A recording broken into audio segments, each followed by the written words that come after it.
My role as a barrister has changed really over the last years. And in this way, it used to be that I was in court all day, every day, in large cases, up and down the country. And now it's different, and let me explain why.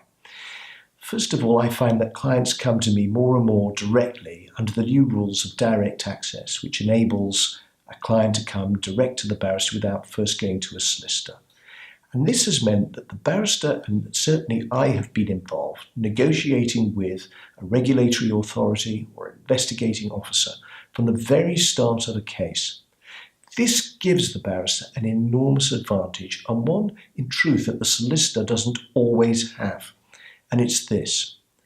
I am already contemplating from the moment the client walks in through the door what the case is likely to be that the client will face at any court or before any tribunal.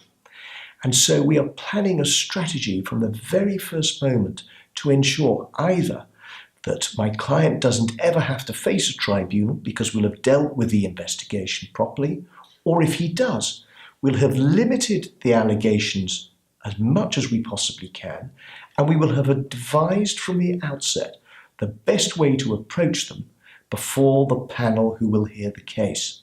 And I've had an example of that only recently, where an investigation into a solicitor was conducted 2 years before it came to the solicitor's disciplinary tribunal, where I represented the solicitor. I was involved from the first day. I masterminded the correspondence that went between the two sides.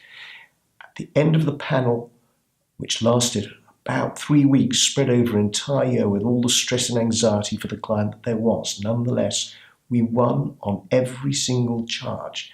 And the case that we ran at the disciplinary tribunal was precisely the case that we had disclosed to the investigating officer right at the start.